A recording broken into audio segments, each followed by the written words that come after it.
So what you're going to need to rig these the way that I rig them, and here's the supplies you need.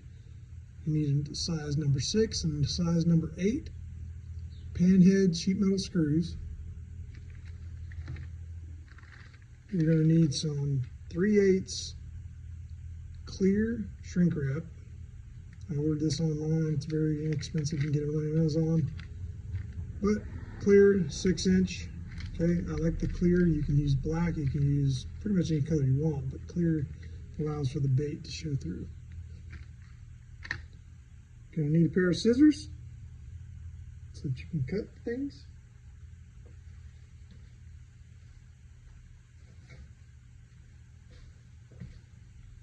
Pair of scissors. You're gonna need a lighter to melt the shrink wrap, and you're gonna need whatever is your favorite worm. You can do this with any worm. I'm doing these today with stick baits. All right, these are Yum Dingers. Right here, this one's Ghillie Suit. It's one of my favorite, but it's the 5-inch dingers. All right. So what we do to make this happen is first, I already have some pre-cut, but I'm going to show you what I do. So you take the length of it, all right, the shrink wrap, and what I like to do is literally cut just a little bit. See that? I'm talking 1/8 of an inch. You can make them thicker, but there's no need to make them thicker. So I do about 1/8 of an inch. Cut these up. Try to cut them straight. It doesn't really matter if it angles on you, but it's better if it's straight. It doesn't have to be perfect.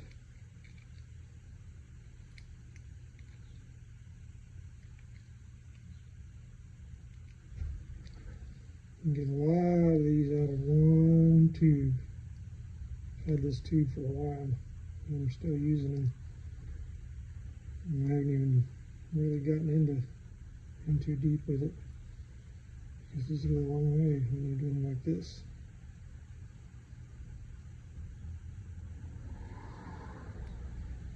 Okay, so we cut those up. Alright, so here's what you got when you're done cutting them. You got all these little, tiny little deals, tiny little pieces of tube. Okay, so that's what you got. All right, so we'll set those aside. And what we're going to do is we're going to grab any sinker you want. This one's not, this is a dinger. Grab your Yum Dinger, take that, spread it out, slide it right over the top. And I usually go to about the middle of the bait. Okay, see that? Put that there. Now that we got that there, I'm going to take, this one's going to be a number 6. So I'm going to take my number 6 screw, panhead screw. I'm going to take the top of the worm and insert it right here, pushing pressure here and twisting. Once you get started, just keep it going. What I'm doing is trying to go right in the middle of the bait. You can feel it between these two fingers that you're doing it right. Just twist her on down. See that?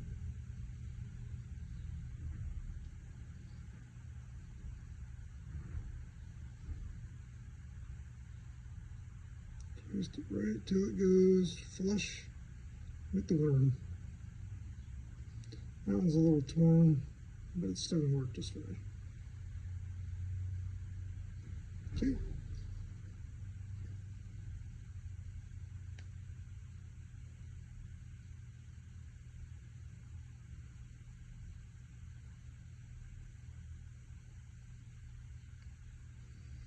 There you go.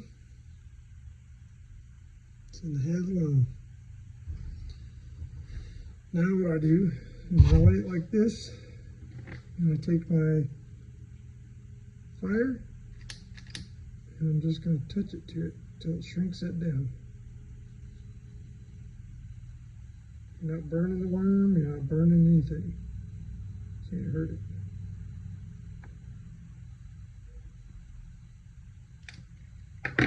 Okay. Shrunk on there, and look, you can see the worm through it.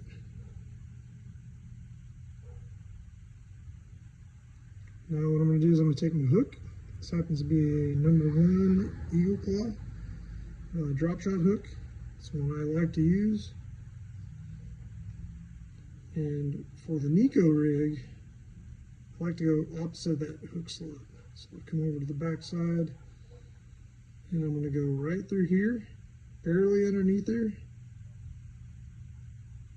and hook it, and I'm going to poke it right out.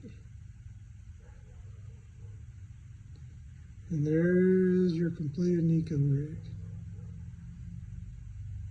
When that sucker hits water, it's going to shimmy down with that weight, and then it's going to kind of stand like that because you're going to be holding, it's going to look like that. It's going to do that on the bottom. It's going to clack on any rocks. The bass is going to come up, and you're going to be able to set the hook and get them. And believe it or not, I know this is an open hook, but it comes through grass and everything pretty well. All right, so that's the completed rig. The only other difference I would do, and I'll show you that as well, is sometimes I paint the heads of these. You can use your nail polish, your favorite nail polish. I don't know what this one is. I'm cheap, so I try to get cheap, but it's kind of a green pumpkin color right here. I have black. We got some glittery ones, glittery black. We got a couple different colors of reds, which I hardly ever use for that. But I got a clear coat if I want to put a clear coat on it, but I usually don't worry about a clear coat for these. All right, so there is your completed Neko rig. All right. So now I'll just do the rest of them.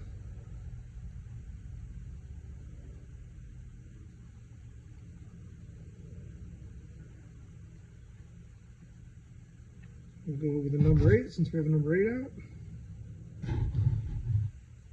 Let's go right in the center.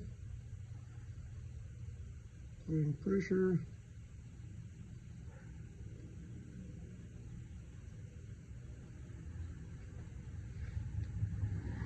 Take your time.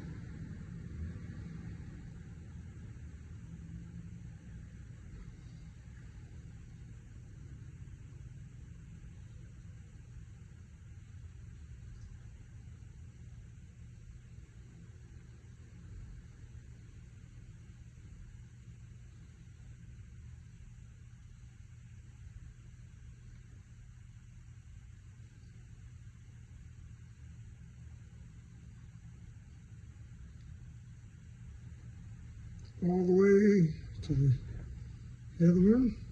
Okay, we got a shrink wrap on there. Do it again. We're going to heat that up. Touch it. I'm just going to touch it. Rotating the worm. There you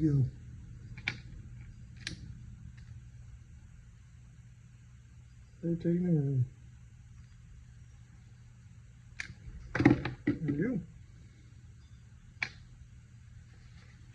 Because this one is that color, I'm going to take the nail polish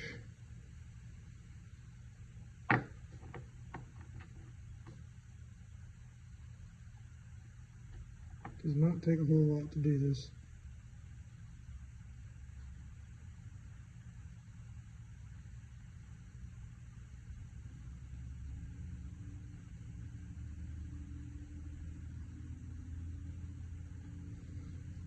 Really all I'm doing is doling it. I don't even care if it's like perfectly finished. Just don't want it to be shiny on this particular kind.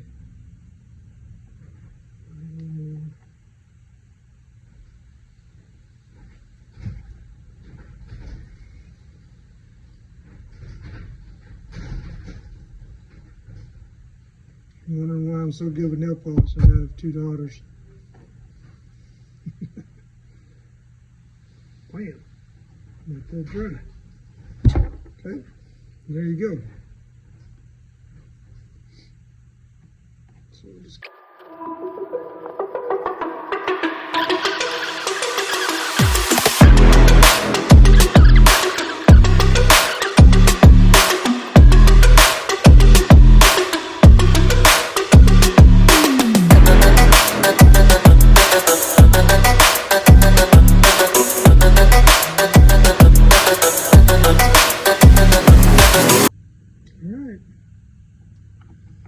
that's it. That's how I do them. And then what I do is I have a pack that I marked Neko. As you can see, these are already done. So I'm going to take them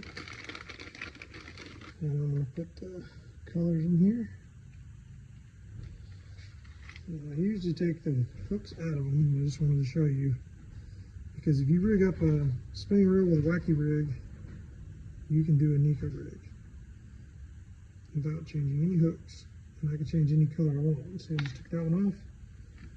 I'm going to try this other color.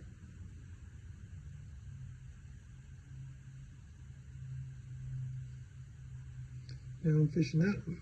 I'm not sure about that color. I'm going to try one of these guys.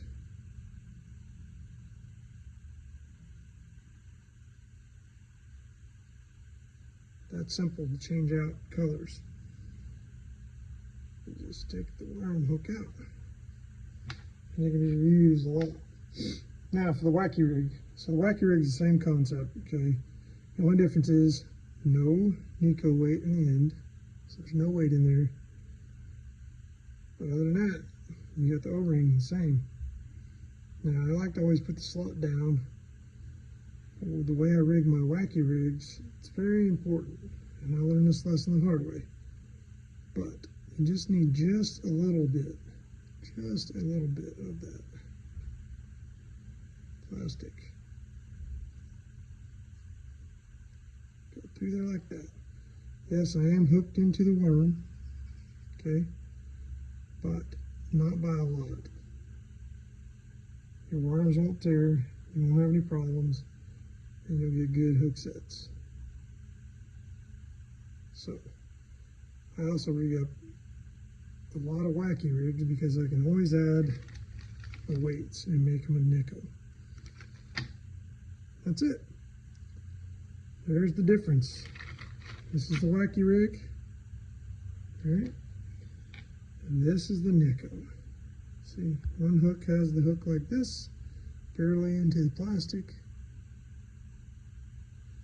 The other hook, I'm going into the worm more and not putting the point through the plastic.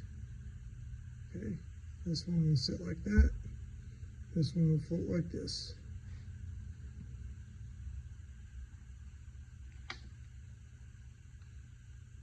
There you go. So there you have it. Carnyman fishing. This is how I do my Neko and Wacky rigs. Hope you enjoyed this. And I hope you learned something and maybe you can put it to use. Y'all take care. Have a good one.